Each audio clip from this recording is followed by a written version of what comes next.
ಎಲ್ಲ ಹೇಗಿದ್ದೀರಾ? ಚೆನ್ನಾಗಿದ್ದೀರಾ ಅಂತ ಭಾವಿಸ್ತಾ ಇದ್ದೀನಿ.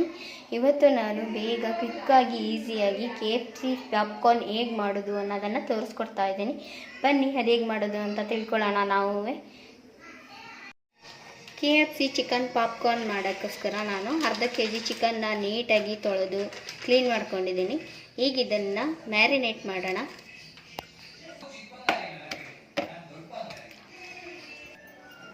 ಇಲ್ಲಿಗೆ ಚಿಕನ್ನ ಮ್ಯಾರಿನೇಟ್ ಮಾಡೋಕ್ಕೆ 1 ಕಪ್ಪು ಮೊಸರನ್ನ ತಗೋಬೇಕು. 1 ಸ್ಪೂನಷ್ಟು ಪೆಪ್ಪರ್ ಪೌಡರ್, ಅಷ್ಟು ಶುಂಠಿ ಬೆಳ್ಳುಳ್ಳಿ ಪೇಸ್ಟು, 1 ಸ್ಪೂನಷ್ಟು ಅಚ್ಚ ಖಾರದ ಪುಡಿ, ಅಷ್ಟು ಧನಿಯಾ ಪುಡಿ, 1/4 ಸ್ಪೂನಷ್ಟು ಅರಿಶಿಣ, 1 ಸ್ಪೂನಷ್ಟು ಸೋಯಾ ಸಾಸ್, ಟೇಸ್ಟಿಂಗ್ ಶುಗರ್. ಇದನ್ನು ನೀಟಾಗಿ ಮ್ಯಾರಿನೇಟ್ ಮಾಡೋಣ. ನೀಟಾಗಿ ಎಲ್ಲನೂ ಮಿಕ್ಸ್ ಮಾಡಿಕೊಂಡು ಒಂದು ಅರ್ಧ ಗಂಟೆ ಆದರೂ ಇದು ಮ್ಯಾರಿನೇಟ್ ಆಗಬೇಕು. ಓವರ್ ನೈಟ್ ಆದರೆ ಇನ್ನೂ ಚೆನ್ನಾಗಿರುತ್ತೆ, ಬಟ್ ನಮ್ಮ ಹತ್ರ ಟೈಮ್ ಇಲ್ಲದೆ ಇರೋದ್ರಿಂದ ಒಂದು ಅರ್ಧ ಗಂಟೆ ಆದರೂ ಇದನ್ನು ಮ್ಯಾರಿನೇಟ್ ಮಾಡಬೇಕು. ನೀಟಾಗಿ ಮಸಾಲೆ ಎಲ್ಲ ಮಿಕ್ಸ್ ಆಗೋ ಥರ ಮಿಕ್ಸ್ ಮಾಡಿಕೊಂಡು ಮ್ಯಾರಿನೇಟ್ ಮಾಡ್ಕೊಳ್ಳಿ. ನೋಡಿ, ಈ ರೀತಿಯಾಗಿ ಎಲ್ಲದಕ್ಕೂ ಮಸಾಲೆ ಮಿಕ್ಸ್ ಆಗೋ ಥರ ಮಿಕ್ಸ್ ಮಾಡಿಕೊಂಡು ಮ್ಯಾರಿನೇಟ್ ಮಾಡಿ. KFC ಇನ್ನೊಂದು ಮ್ಯಾರಿನೇಟ್ ಮಾಡೋಕ್ಕೆ ಸ್ವಲ್ಪ ಮೈದಾನ ಹಾಕ್ಕೊಳ್ಳೋಣ. 1 ಮುಚ್ಚಳದಷ್ಟು ಕಾರ್ನ್ಫ್ಲೋರ್ ಹಸಿಟ್ಟು, ರುಚಿಗೆ ತಕ್ಕಷ್ಟು ಉಪ್ಪು, ಅರ್ಧ ಸ್ಪೂನಷ್ಟು ಅಚ್ಚ ಖಾರದ ಪುಡಿ, ಅರ್ಧ ಸ್ಪೂನಷ್ಟು ಪೆಪ್ಪರ್ ಪೌಡರ್, ಸ್ವಲ್ಪ ಮ್ಯಾಗಿ ಮಸಾಲ. ಇವೆಲ್ಲನೂ ಚೆನ್ನಾಗಿ ನೀಟಾಗಿ ಮಿಕ್ಸ್ ಮಾಡ್ಕೊಳ್ಳೋಣ. ಈ ರೀತಿಯಾಗಿ ಮೈದಾ, ಕಾರ್ನ್ಫ್ಲೋರು, ಅಚ್ಚ ಖಾರದ ಪುಡಿ, ಪೆಪ್ಪರ್ ಪೌಡರು, ಮ್ಯಾಗಿ ಮಸಾಲಾನ ಸೇರಿಸಿ ಮಿಕ್ಸ್ ಮಾಡಿ ಈ ರೀತಿಯಾಗಿ KFC ಚಿಕನ್ನ ಮನೆಯಲ್ಲೇ ಮಾಡಿ ಟ್ರೈ ಮಾಡಿ ನೋಡಿ. ಆರೋಗ್ಯಕರವಾಗಿ ಹೆಲ್ತಿಯಾಗಿನೂ ತಿನ್ಬೋದು. ತುಂಬ ಟೇಸ್ಟಿಯಾಗೂ ಕ್ರಿಸ್ಪಿಯಾಗಿ ಮನೇಲಿ ಮಾಡಿರೋ ಥರ ಅಂತಲೇ ಅನಿಸೋದಿಲ್ಲ. ಸೇಮ್ KFC ಹೋಟೆಲ್ ಥರನೇ ಟೇಸ್ಟಿಯಾಗಿ ಕ್ರಿಸ್ಪಿಯಾಗಿ ಚೆನ್ನಾಗಿರುತ್ತೆ. ಒಂದ್ಸತಿ ಮನೇಲಿ ಟ್ರೈ ಮಾಡಿ ನೋಡಿ. ಈ ಮ್ಯಾರಿನೇಟ್ಗೆ ಒಂದು ಸ್ವಲ್ಪ ನಿಂಬೆಹಣ್ಣು, ರುಚಿಗೆ ತಕ್ಕಷ್ಟು ಉಪ್ಪು ಎಲ್ಲನೂ ಹಾಕಿ ಇನ್ನೊಂದು ಸತಿ ನೀಟಾಗಿ ಮ್ಯಾರಿನೇಟ್ ಮಾಡೋಣ. ಇನ್ನೊಂದು 15 ನಿಮಿಷ ಮ್ಯಾರಿನೇಟ್ ಆಗಲಿ. ಇದು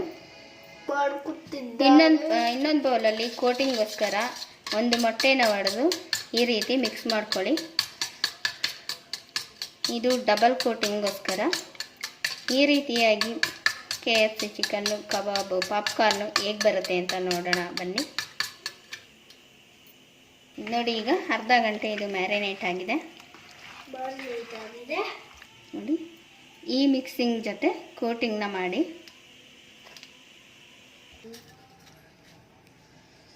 ನೋಡಿ ಈ ರೀತಿ ಮೊಟ್ಟೆಯಲ್ಲಿ ಕೋಟಿಂಗ್ ಮಾಡ್ಕೊಳ್ಳಿ. ಇನ್ನೊಂದು ರೌಂಡು ಇದು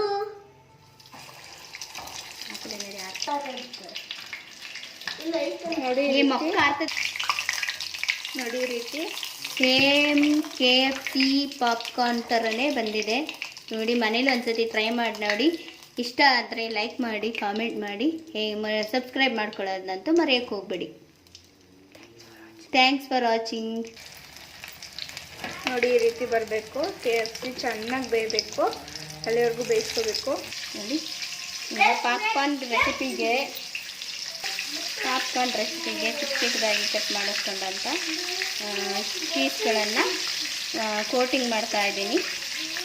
ಹಿಂಗೆ ಹಾಕೋಣ. ಈಗ ಮೊಟ್ಟೆ ಜೊತೆ ಕೋಟಿಂಗ್ ಮಾಡಿಕೊಂಡು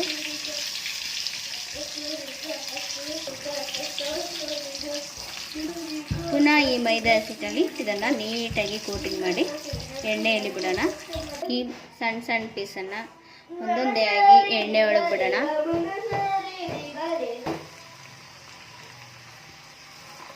ಈ ರೀತಿ KFC ಚಿಕನ್ ಪಾಪ್ಕಾರ್ನ್ನ ಮನೆಯಲ್ಲೇ ಮಾಡ್ಕೊಳ್ಳಿ. ತುಂಬ ಟೇಸ್ಟಿಯಾಗಿ ಕ್ರಿಸ್ಪಿಯಾಗಿ ಚೆನ್ನಾಗಿ ಬರುತ್ತೆ, ಹೆಲ್ದಿಯಾಗೂ ಇರುತ್ತೆ. ನೋಡಿ, ಈಗ ನಿಮ್ಮ ಮುಂದೆ ಕ್ರಿಸ್ಪಿಯಾಗಿ ಗರಿಗರಿಯಾಗಿ ಟೇಸ್ಟಿಯಾಗಿರೋಂಥ KFC ಚಿಕನ್ ಲೆಗ್ ಪೀಸ್ ರೆಡಿಯಾಗಿದೆ. ಇಲ್ಲಿ ಇನ್ನೊಂದು ಕಡೆ ಇಲ್ಲಿ ಚಿಕನ್ ಪಾಪ್ಕಾರ್ನ್ KFC ಟೇಸ್ಟಿಯಲ್ಲಿ ರೆಡಿ ಆಗ್ತಿದೆ. ಮನೇಲಿ ಒಂದ್ಸತಿ ಟ್ರೈ ಮಾಡಿ ಇನ್ನು ಮುಂದೆ KFC ಪಾಪ್ಕಾರ್ನ್ ಆಗಲಿ ಲೆಗ್ ಪೀಸ್ ಆಗಲಿ ತಿನ್ನಬೇಕಂದ್ರೆ ಮನೇಲೇ ಟ್ರೈ ಮಾಡಿ, ಹೆಲ್ತಿಯಾಗಿ ಮನೇಲೇ ತಿನ್ಕೊಳ್ಳಿ, ಖುಷಿಯಾಗಿರಿ, ಚೆನ್ನಾಗಿರಿ. Thanks for watching.